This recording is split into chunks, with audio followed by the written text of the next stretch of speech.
Sehingga akhirnya Aceh itu lost identity, kehilangan identitas diri. Dalam kehilangan identitas diri, makanya kita bangun identitas baru sekarang. Apa identitas baru? Syariat yang mereka tafsirkan itu maju. Sebenarnya kalau kita ini enggak, kita membuat syariat itu menjadi takut. Padahal Aceh, di Aceh, kelemahan Aceh itu adalah ketokohan ada, karena semua orang Aceh menganggap dirinya tokoh. Kenapa demikian? Aceh ini dasarnya itu adalah daerah metropolitan. Maka kalau kita pergi di Aceh, misal di Penayung, itu kawasan Cina. Maka dalam kerajaan Aceh dulu, kalau kita baca misal kenapa Syekh Abdul Rauf Al-Fansuri As-Singkuli, waktu dia pulang ke Aceh tahun 1661, dia tinggal pertama di kampung Biduen. Biduen itu daerah Penayung. Biduen, bahasa Aceh itu ada biduan. Atau kampung, kalau istilah kampung wanita, pelacur. Tanda petik ya. Jadi beliau tinggal di sana.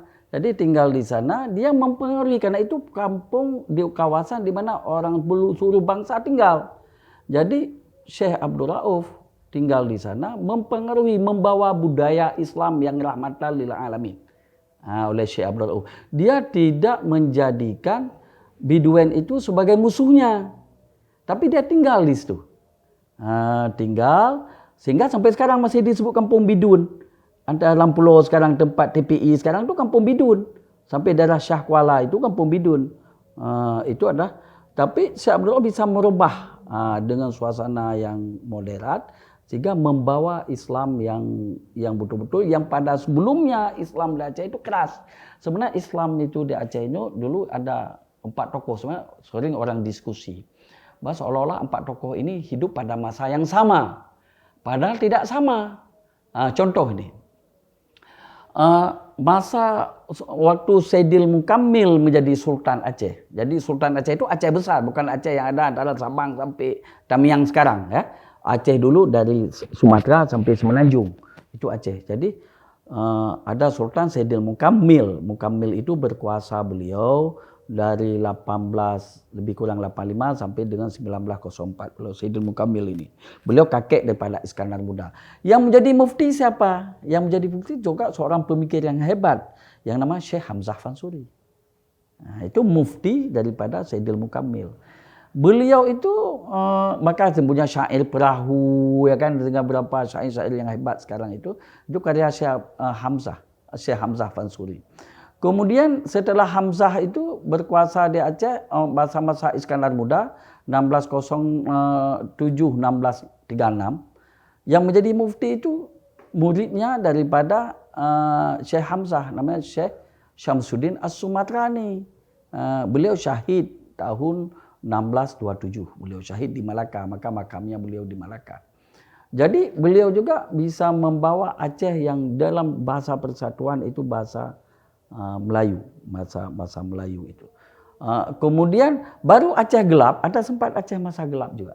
Karena apa? Kita memaksakan budaya asing masuk ke Aceh. Yaitu munculnya mufti di kerajaan Aceh dipimpin oleh Syekh Nurdin Ar-Ranili. Nurdin Ar-Ranili berkuasa tahun 1638 jadi mufti sampai dengan 1644. Tidak lama di Aceh. Dia hanya 6 tahun di Aceh beliau. Yang bawa beliau ke Aceh dulunya adalah Iskandar Sani, karena teman Iskandar Sani dari Pahang. Pada beliau lah, karena beliau memaksakan idenya, sehingga beliau membunuh banyak ulama-ulama di Aceh. Salah satu yang dibunuh adalah Syekh Maldin. Syekh Maldin ini adalah murid daripada Syekh Syamsuddin As-Sumatrani. Jadi karena beliau, sehingga ada fatwa beliau pada saat itu, barang siapa yang tidak mengkafirkan Syamsuddin wa Hamzah wa Syamsuddin wa Nasara faqad kafara jiharan. Itu fatwa Nurdin Ar-Ranili. Dia mengkafirkan orang yang tidak mau mengkafirkan ulama-ulama terdahulu di Aceh. Sehingga Aceh menjadi masuk ke kejumudan ini. Sehingga beliau terusir di Aceh tahun 1644 dan kembali ke Randir, India. Baru kemudian 1644, 1661 baru muncul kira-kira 17 tahun kemudian ulama reformis. yaitu Syekh Abdul Rauf Al-Fansuri As-Singkili. Beliau baru membawa lagi Aceh yang hebat, yang maju, sehingga pada dari segi pemikiran Islam, sehingga Aceh diperhitungkan kembali. Saya pernah membaca satu dokumen Dagregister, catatan Belanda, ya kan, Dagregister. Bagaimana Aceh kuat itu karena di Aceh itu ada ulama yang sangat moderat, yaitu namanya Syekh Abdul Rauf ini. Kemudian ada tokoh politisi yang sangat kuat, termasuk namanya disebut Riech Reden dalam catatan Belanda itu, Riech Reden. Riech Reden itu orang kedua di kerajaan Aceh, yaitu Tun Sri Lanang saat itu. Jadi Tun Sri Lanang bukan hanya Ampun Cik Samalanga, dia adalah orang kedua dalam kerajaan Aceh di masa pemerintahan Putri Safiatuddin. Dia bisa dunia pengetahuan berkembang di sini, ilmu pengetahuan berkembang. Kemudian karena datangnya penjajah, karena datangnya orang Barat ke sini menguasai wilayah Nusantara ini, datangnya Inggris, datangnya Belanda, datangnya Spanyol, datangnya Amerika, yang datang ingin menguasai karena rempah-rempah dan macam-macam ini, sehingga Aceh itu menurun. Waktu menurun Aceh, sampai akhirnya Aceh kehilangan identitas diri. Kehilangan identitas sampai hari ini. Jadi sebenarnya di Aceh, kelemahan Aceh itu adalah ketokohan ada, karena semua orang Aceh menganggap dirinya tokoh. Kenapa demikian? Karena menganggap dirinya hebat, karena tokoh panutan sudah hilang. Jadi kalau dalam istilah ilmu antropologi itu ada struktur dan kultur. Jadi struktur masyarakat Aceh itu sudah rusak. Jadi kan maka kenapa rusak struktur masyarakat Aceh? Karena orang Aceh ini sudah kehilangan identitasnya karena pengaruh perang dan penjajahan ini. Maka inginlah membangun identitas baru.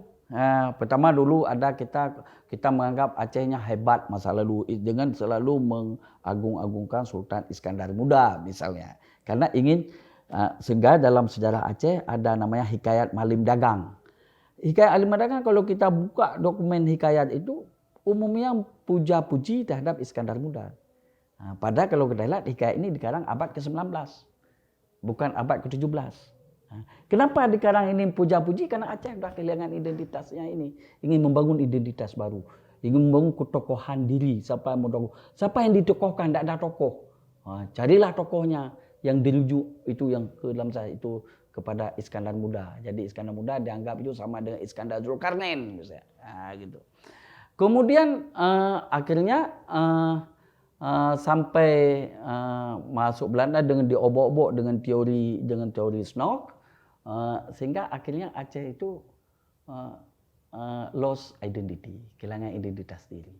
Dalam kehilangan identitas diri, makanya kita bangun identitas baru sekarang. Apa identitas baru? Memformalkan. Jadi pada Aceh seperti syariat Islam ini, ya kan? Syariat Islam di Aceh sudah mendarah daging dalam hati sanubari orang Aceh. Dari kecil itu kita ini. Jadi kalau bicara syariat Islam sama seperti Hindu di Bali. Bicara Hindu bagi orang Bali bagian daripada kehidupan orang Bali. Tak perlu diformalkan, tapi itu bagian. Tapi siapa orang yang melanggar tata cara sampai nyepi macam-macam itu, pesawat tidak bisa terbang ke Bali. Mereka tidak ada memformalkan yang begitu khusus. Tapi kalau pesawat pada hari nyepi 1 kali 24 jam tidak boleh terbang di Bali. Itu kenapa? Karena agama mereka sudah menjadi daripada budaya kehidupan hari-hari masyarakat Bali. Sama bagi orang Aceh, agamanya sudah menjadi bahagian kehidupan masyarakat Aceh. Tetapi datang kaum politisi yang memformalkan Islam yang ada di Aceh ini. Timbullah masalah sekarang, sehingga contohnya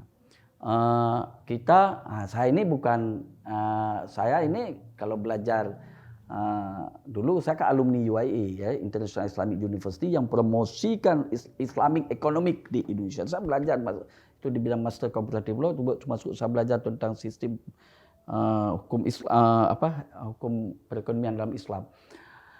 Akibatnya kita muncullah kemudian tokoh-tokoh baru yang karena kita kehilangan identitas ini memformalkan syariat Islam di Aceh. Padahal awalnya itu ide untuk menekan Aceh sendirinya daripada Gus Dur.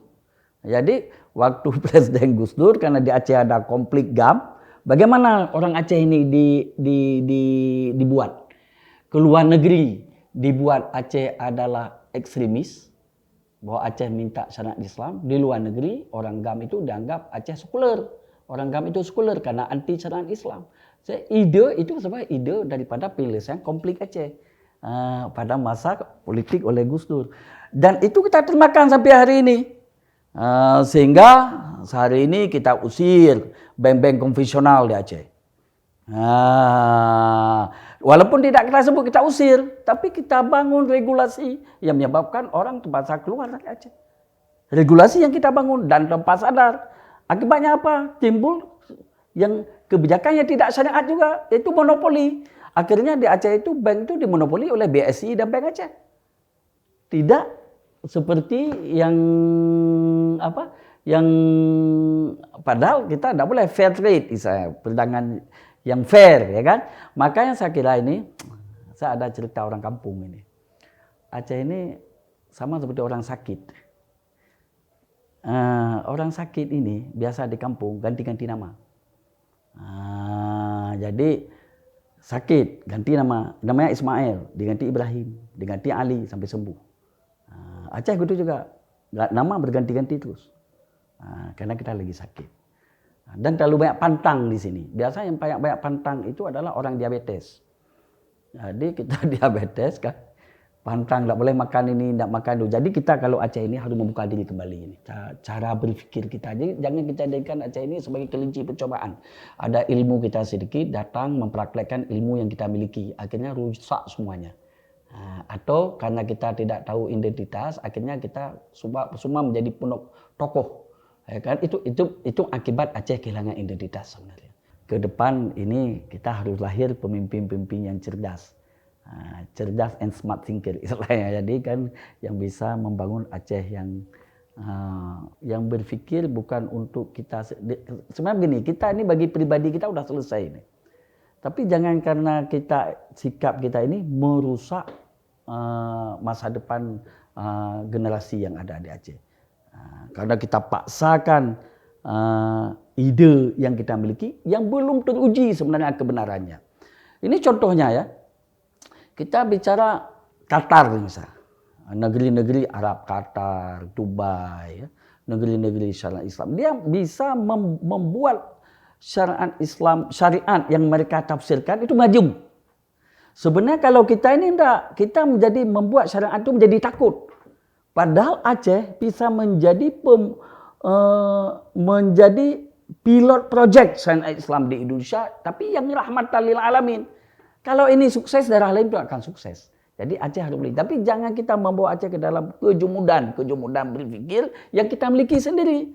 Jadi ide kita pribadi kita paksakan menjadi ide publik. Sehingga akibatnya yang korban publik, kita pribadi aman. Apalagi kita ini secara mungkin aktualisasi kita udah selesai. Kalau di teori Maslow jadi demikian itu. Jika video ini bermanfaat untuk Anda, silakan subscribe, like, dan nyalakan loncengnya.